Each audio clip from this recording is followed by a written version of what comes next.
Good afternoon. This is the news at 1 on Dominion Television, Ibadan. I am Osayanoma Saba.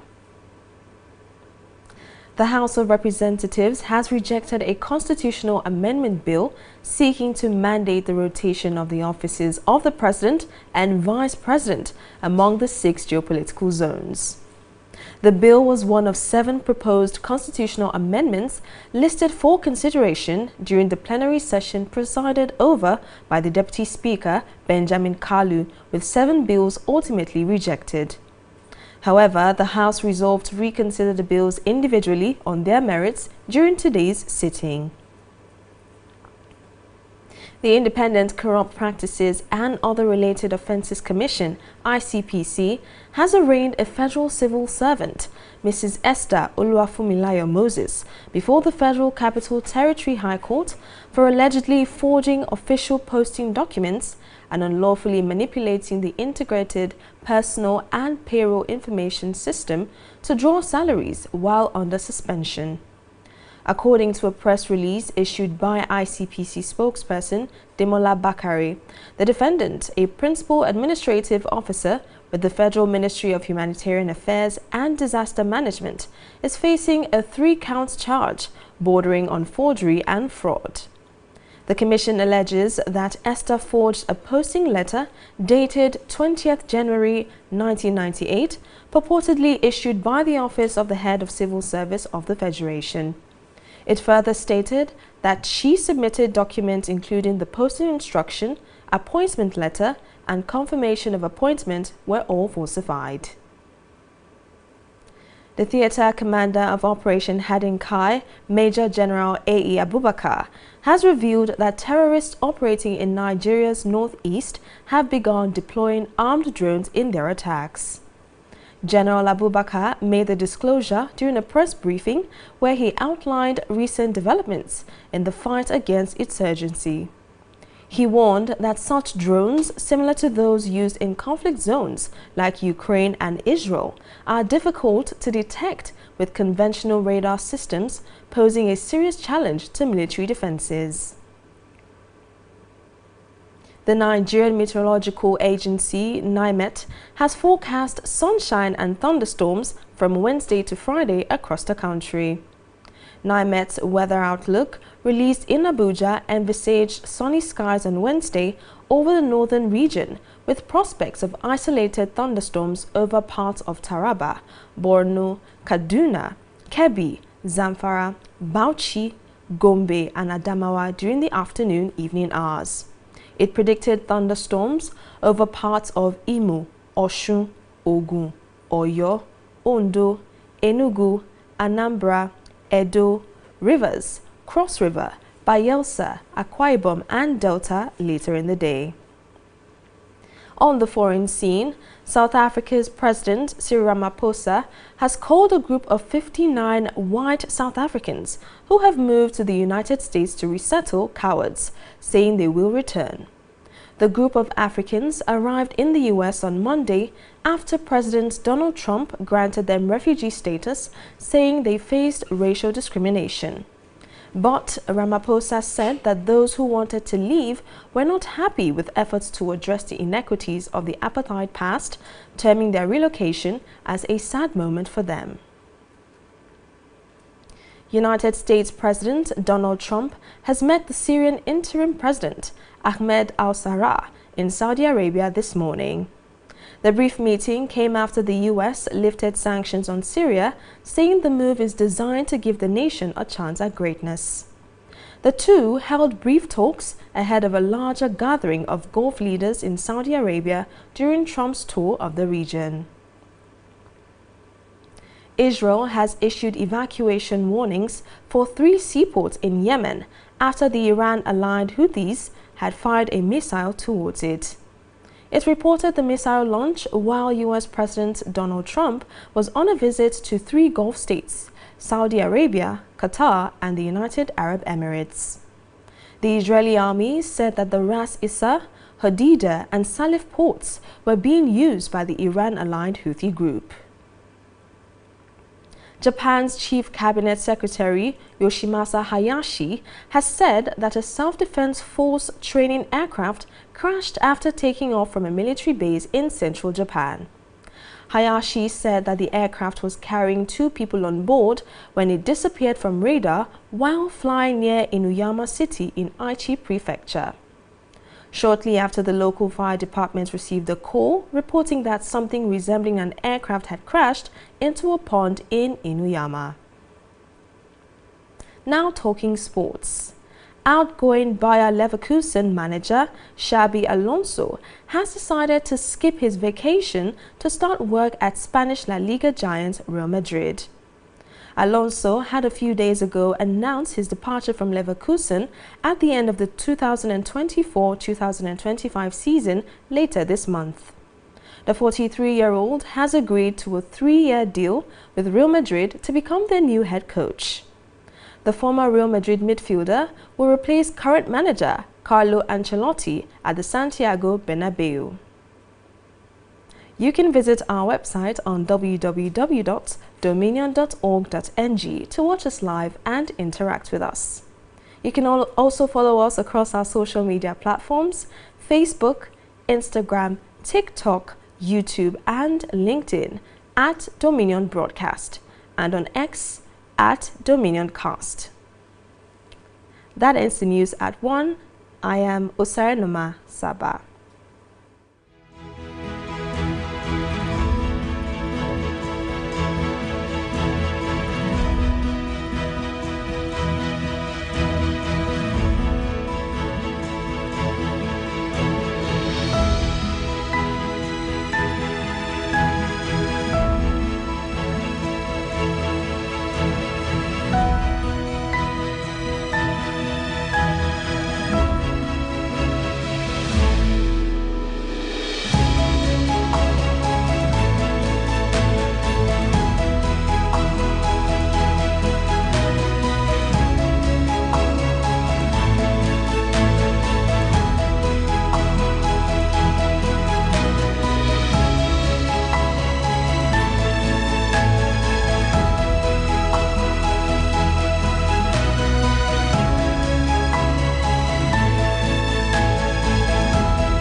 Ẹ káàsán, ẹ káàbọ̀ sórí ìròyìn lérèfé lórí ìkànnì Dominion tá a kalẹ̀ sí Ìyàgànkú nílùú Ìbàdàn. Adùnọlá Ọlábọ̀dé lórúkọ níròyìn yìí. Ṣáájú ẹgbẹ́ àwọn kókó tó wà nínú ìròyìn náà. Ilé ìgbìmọ̀ aṣojú-ṣòfin ti kọ ọ̀pọ̀lọpọ̀ àwọn àbá tó pè fún eléyìí tó ní kó máa ṣe igun sígun lórí ipò aláṣẹ lórílẹ̀‐èdè yìí àti igbákejì aláṣẹ lórí pínpín rẹ̀ jákèjádò àwọn igun àti ẹkùn 6 ọ̀tọ̀ọ̀tọ̀ tó wà lórílẹ̀‐èdè yìí. Ọ̀pọ̀lọpọ̀ àwọn àbá tó tó bíi 7 ní ilé ìgbìmọ̀ ọ̀hún tí wọ́n fọwọ́ rọ́ sẹ́yìn lákòókò ìpàdé wọn tí wọ́n ṣe kọjá, lẹ́yìn tí ẹni tó jẹ́ igbákejì abẹnugan fún ilé ìgbìmọ̀ aṣojú-ṣòfin ọ̀hún Benjamin Kalu tó rò wípé 7 nínú àwọn ìpàdé ọ̀hún ni wọ́n fi ọwọ́ rọ́ sẹ́yìn. Ẹ̀wẹ̀, ilé ìgbìmọ̀ ọ̀hún ti ní àwọn yóò tún ìjókòó lónìí láti gbẹ́jú wo àwọn àbá tí wọ́n fọwọ́ rọ́ tí ọ̀hún lọ́kọ̀ọ̀kan èjèèjì. Àjọ tó ń rí sí ìwà tí ò tọ́ lórílẹ̀‐èdè Nàìjíríà àtàwọn ìwà míì tí ò bófin mu ICPC ti ké pe iwájú ilé ẹjọ́ tí wọ́n ti wọ́ arábìnrin kan tó jẹ́ òṣìṣẹ́ ìjọba àpapọ̀, ìyẹn arábìnrin Esther Olúwafúnmiláyọ̀ Moses lọ síwájú ilé ẹjọ́ gíga tó fìdí kalẹ̀ sí olúùlú ilẹ̀ wa nílùú Àbújá látàrí àwọn ìwé ẹ̀rí òfegè àti àwọn lẹ́tà òfegè eléyìí tó fi ń gbàwó gẹ́gẹ́ bí òṣìṣẹ́ lábẹ́ ètò tó ń sanwó òṣìṣẹ́ níjọba àpapọ̀, lábẹ́ wípé wọ́n tún dá dúró láti lọ rọ́kùn lé náà. Gẹ́gẹ́ bí ìròyìn ọ̀hún ti fi lélẹ̀ tí ẹni tó jẹ́ afọ̀rọ̀lédè fún àjọ ICPC Dèmọ́lá Bákàrẹ̀ tó ń ṣàlàyé, ó ní ẹni tí wọ́n fi ẹ̀sùn ọ̀hún kàn ló jẹ́ ó ti ṣiṣẹ́ gẹ́gẹ́ bí ọ̀gá àgbà àjọ kan tó ń rí sí ìgbáyégbádùn àwọn ọmọnìyàn, níbi eléyìí tí wọ́n ti fi ẹ̀sùn 3 ọ̀tọ̀ọ̀tọ̀ kan arábìnrin ọ̀hún tó ní ṣe pẹ̀lú ìwà jìbìtì. Àjọ náà fẹ̀sùn kan arábìnrin Esther wípé ṣe ló ṣe lẹ́tà kan láti ọdún 1998, ìyẹn nínú oṣù kínní ọjọ́ 20 níbẹ̀ ni wọ́n ti ní ó kọ lẹ́tà ọ̀hún tó sì jẹ́ wípé òun náà ló ṣe òfegè lẹ́tà náà pẹ̀lú lẹ́tà ìgbanisíṣẹ́ rẹ̀ àti àwọn lẹ́tà mìíràn tó rọ̀ mọ́. Léyìí tó ní lẹ́tà ọ̀hún ó jẹ́ òfegè tó jáde látinú ọ́fíìsì ẹni tó jẹ́ adarí àpapọ̀ olùgbanisíṣẹ́ fún ìjọba àpapọ̀. Pẹ̀lú àwọn lẹ́tà òfegè ọ̀hún, wọ́n ti wọ́ arábìnrin ọ̀hún lọ síwájú ilé ẹjọ́. Ẹni tó jẹ́ ọ̀gágun àgbà lẹ́ka kan lábẹ́ àwọn ọmọ ológun orílẹ̀-èdè yìí Adinkai tó sì jẹ́ ọ̀gágun AE Abubakar ti ṣíṣọ lójú ọ̀rọ̀ wípé àwọn ohun ìjà ojú òfurufú tí wọ́n fi ń ṣe ìkọlù lẹ́yìn tó jẹ́ àwọn agbésùmọ̀mí fi ń kọlù apá gúúsù ìwọ̀ oòrùn orílẹ̀-èdè yìí ni Abubakar ti ṣàlàyé wípé àwọn ohun ìjà ojú òfurufú ọ̀hún ló jẹ́ wọ́n ti ṣe lọ́jọ́ láti máa tako àwọn ọmọ ológun orílẹ̀-èdè yìí tó sì ń ṣàlàyé pẹ̀lú ìkìlọ̀ wípé ṣe ni àwọn ohun ìjà olóró ọ̀hún dàbí irú èyí tí wọ́n fi ń jagun ní orílẹ̀-èdè Ukraine àti Israeli tó sì jẹ́ pé yóò jẹ́ gbòógì àwọn ìdojúkọ fún àwọn ọmọ ológun lórílẹ̀-èdè Nàìjíríà. Àjọ tó ń rí sí ìwòye ojú ọjọ́ lórílẹ̀‐èdè yìí ti ṣíṣọ lójú ọ̀rọ̀ wípé àwọn oòrùn àtànkálẹ̀ kan tó fi mọ́ ìjì alágbára yóò bẹ̀rẹ̀ láti ọjọ́rú Wednesday òní títí di ọjọ́ ẹtì Friday tó ń bọ̀ jákèjádò orílẹ̀‐èdè Nàìjíríà. Àjọ náà pẹ̀lú ìwòye tí wọ́n wò ni wọ́n ní yóò bẹ̀rẹ̀ láti àwọn ẹkùn gúúsù ìlà oòrùn ilẹ̀ yìí àti lápá òkè ọya, pẹ̀lú bọ́n ṣe ní ìjì àtànkálẹ̀ ọ̀hún yóò gúnlẹ̀ dáadáa ní àwọn apá bíi ìpínlẹ̀ Taraba, Borno, Kaduna, Kebbi, Zamfara, Bauchi, Gombe àti Adamawa. Wọ́n ní tí yóò máa wáyé ní àwọn apá bíi ọ̀sán mọ́ ìrọ̀lẹ́ lójoojúmọ́. Pẹ̀lú bí wọ́n ṣe ń ṣàlàyé, wọ́n ní ìjì alágbára náà ló ṣeé ṣe kó kọlu àwọn ìpínlẹ̀ kan bíi ìpínlẹ̀ Imo, Ọ̀ṣun, Ògùn, Ọ̀yọ́, Ondo, Enugu, Anambra, Edo, Rivers, Cross River, Bayelsa, Akwa Ibom àti Delta láwọn àṣẹ̀yìnwá àṣẹ̀yìnbọ̀ ọjọ́ rẹ̀. Lórí ìròyìn ilẹ̀ òkèrè, ààrẹ ilẹ̀ South Africa Cyril Ramaphosa ti ké sí àwọn lẹ́gbẹ̀lẹ́gbẹ̀ kan tí wọ́n tó bíi 69 tí wọ́n tẹkọ̀ létí lọ sí ilẹ̀ United States láti lọ fi ìdí àwọn tí wọ́n ṣe aláìní ibùgbé níbẹ̀ tí wọ́n sì ti wà nínú ìbẹ̀rùbojo múlẹ̀. Pẹ̀lú igun ọ̀hún, pẹ̀lú àwọn ẹlẹ́gbẹ̀lẹ́gbẹ̀ ọ̀hún tí wọ́n ṣe bẹ́ẹ̀ dé ilẹ̀ South United States ní ọjọ́ ajé Monday.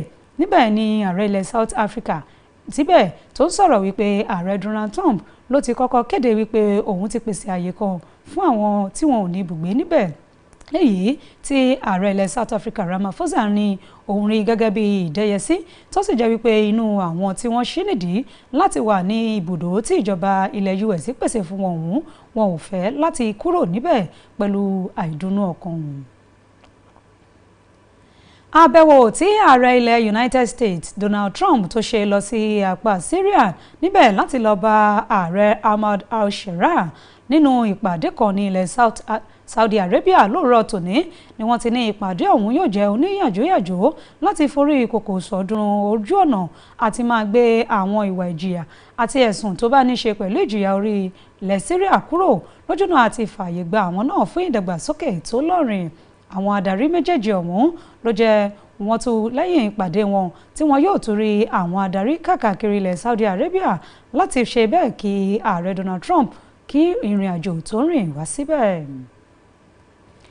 Ilẹ̀ Israeli ti kéde tí wọ́n sì ṣàlàyé wípé ó di dandan gbọ̀n ìkìlọ̀ láti rí i pé àwọn tí wọ́n wà lápá èbúté mẹ́ta ọ̀tọ̀ọ̀tọ̀ lápá Yemen wọ́n kúrò níbẹ̀ ní ìfọ̀nàfọ̀nṣù pẹ̀lú wípé àwọn ìkọlù ojú òfurufú tí àwọn ẹgbẹ́ kan tí wọ́n jẹ́ ará ti Iran ìyẹn Houthi tí wọ́n yóò ṣe síbẹ̀. Ìròyìn eléyìí ló ń ṣe ìkìlọ̀ náà wípé wọ́n ṣe ojú òfurufú eléyìí tó jẹ́ ti ìkọlù tí wọ́n ṣe lákòókò tí ààrẹ ilẹ̀ US Donald Trump tó ṣe àbẹ̀wò lọ sí àwọn orílẹ̀-èdè mẹ́ta ọ̀tọ̀ọ̀tọ̀ ọ̀hún ìyẹn lápá ilẹ̀ Saudi Arabia, Qatar àti United Arab Emirates. Ilẹ̀ Israeli wá ń ké gbàjarè báyìí wípé àwọn lẹ́gbẹ́lẹ́gbẹ́ ọ̀hún tí wọ́n jẹ́ ẹgbẹ́ erékùṣù Ra'iza, Odaida àti Salif Port wọ́n jẹ́ erékùṣù tí àwọn ikọ̀ ọ̀hún ìyẹn Houthi tí wọ́n wá láti ilẹ̀ Iran tí wọ́n fi ń ṣe ibùgbé.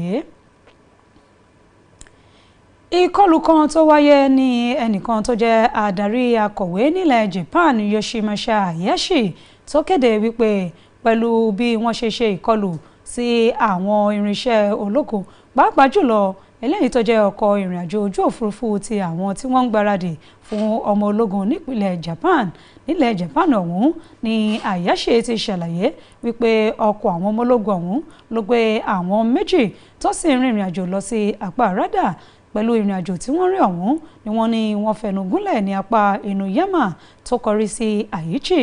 Wọ́n ní kété tí ìṣẹ̀lẹ̀ ìkọlù ọ̀hún tí ọkọ̀ ojú òfurufú ọ̀hún forí ṣánpọ́n ni wọ́n gba ìpè wípé nǹkan kan tó ṣẹlẹ̀ tó sì dún gbàmù lápá Inuyama tó jẹ́ ó dàbí ìkọlù ojú òfurufú tó mọ ọkọ̀ òfurufú ọ̀hún tí wọ́n ń wá. Nínú ìròyìn eré ìdárayá, ẹni tó jẹ́ akọ́nimọ̀ọ́gbá Bayer Leverkusen Xabi Alonso ló ń ṣàlàyé wípé pẹ̀lú ọ̀nà tóun ti gbèrò láti rí pé òun lọ sinmi díẹ̀ ló jẹ́ ó ṣeéṣe kóun bẹ̀rẹ̀ iṣẹ́ ní yàjóyàjó pẹ̀lú ikọ̀ Spanish La Liga ọ̀hún ìyẹn Real Madrid. Alonso ló ń ṣàlàyé lẹ́yìn bíi ọjọ́ mélòó tó ti kéde kíkúrò rẹ̀ ní Leverkusen tó ní òun yóò parí sáà ti ọdún 2024 sí ọdún 2025 pẹ̀lú wọn nínú ìparí oṣù tá a wà nínú rẹ̀ yìí. Ẹni ọdún 43 náà ló ti fọwọ́ sọ̀yà wípé ìpinnu àti ìrìn àjò òun pẹ̀lú ọdún 3 tóun lò pẹ̀lú òun náà lòun yóò tẹkọ̀ létí tẹ̀síwájú pẹ̀lú Real Madrid láti di akọ́nimọ̀ọ́gbá tuntun fún wọn. Akọ́nimọ̀ọ́gbá tẹ́lẹ̀ rí fún ikọ̀ Real Madrid àti ẹni tó jẹ́ agbábọ́ọ̀lù àárín tẹ́lẹ̀ fún wọn ló jẹ́ òun ni yóò rọ́pò akọ́nimọ̀ọ́gbá Carlo Ancelotti ní Santiago Bernabeu. Ẹ darapọ̀ mọ́ wa lórí ojú òpó wa ìyẹn www.dominion.org.ng láti máa wò wá kétékété tàbí bá wa sọ̀rọ̀ lórí rẹ̀ tàbí lórí àwọn ìkànnì ayélujára wa lórí ojú òpó Facebook, Instagram, TikTok, YouTube àti LinkedIn tó fi mọ́ Dominion Broadcast pẹ̀lú ojú òpó X wa lórí Dominion Cast. Àkójọpọ̀ ìròyìn ọ̀hún kò jù báyìí lọ fún ti ọ̀sán tòní lórí ojú òpó Dominion Television. Adùnọlá Ọlábọ̀dé lóníròyìn yẹn. Ẹ ṣeun tẹ́ ẹ ti darapọ̀ mọ́ wa.